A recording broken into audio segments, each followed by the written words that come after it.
ఏపీలో దారుణమైన సంస్కృతికి కూటమి ఎమ్మెల్యేలు తెరతీస్తున్న విమర్శలు వస్తున్నాయి. పెళ్లిళ్లు అయినా చావులైనా ఏ కార్యమైనా శుభకార్యమైనా కూటమి ఎమ్మెల్యేల అనుమతి తప్పనిసరి అయిపోయిందట.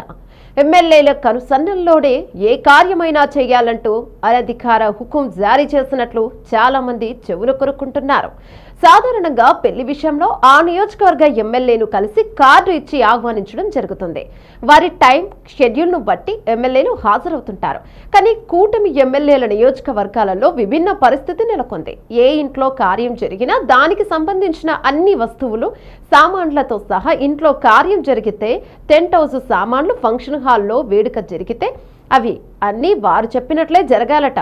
ఇదెక్కడి సంస్కృతి అని చాలా మంది గుసగుస పెట్టుకుంటున్నారని టాక్. ఇలా ఎందుకు చేస్తున్నారని చాలా మంది ఆలోచించారు. ఈ మధ్య జరిగిన ఓ పెళ్లి వేడుకలో చాలా మంది అతిథులతో పాటు కొంతమంది కూటమి ఎమ్మెల్యేలు సైతం పాల్గొన్నారు. అక్కడ ఓ సందర్భంలో ఎమ్మెల్యేలు మాట్లాడుతూ ఈ టాపిక్ తీశారట. కూటమి ఎమ్మెల్యేలు తీసుకున్న ఈ నిర్ణయం వెనుక రాజకీయ ఉద్దేశం ఉందని తేలింది. అసలు విషయం ఏంటంటే, నియోజకవర్గంలో ఏ పెళ్లైనా, దినం, ఫంక్షన్ అయినా, ఏ శుభకార్యమైనా కింది స్థాయి నుంచి పై స్థాయి లీడర్ వరకు తెలియాలని, ఎందుకంటే వారు ఏ పార్టీకి చెందిన వారో తెలుసుకోవచ్చనేది ఒక కారణమట. ఇక వారు చెప్పిన చోటే సామాన్లు కొనాలి, చెప్పిన ఫంక్షన్ హాలే బుక్ చేసుకోవాలి అనే దాని వెనుక కూడా ఒక బలమైన రాజకీయ కారణం ఉందట. నియోజకవర్గ స్థాయిలో వైసీపీ నేతలకు, కూటమి నేతలు, టీడీపీ, జనసేన, బీజేపీ నేతలకు చెందిన shopping malls, function halls, retail shops ఉంటాయి.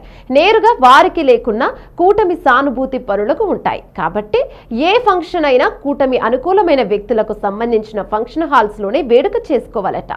ఇలా చేస్తే వైసీపీ నేతల ఆదాయం తగ్గించవచ్చు, వారి ఆర్థికంగా కృంగదీయవచ్చు అనేది వారి ఆంతర్యమట. వైసీపీ నేతల వ్యాపారాల మీద దెబ్బ కొట్టి ఆర్థికంగా కృంగదీస్తే వచ్చే ఎన్నికల్లో పోటీ చేస్తే ఖర్చు పెట్టడానికి, డబ్బు సమకూర్చుకోవడానికి ఆదాయ మార్గాలు లేకుండా చేయడం అనేది ముఖ్య లక్ష్యంగా కనిపిస్తోందని విశ్లేషకులు అంటున్నారు. నిజానికి ఈ ఆలోచన ఎంతవరకు కరెక్టు అనేది నేతలు సైతం ఆలోచించాలి.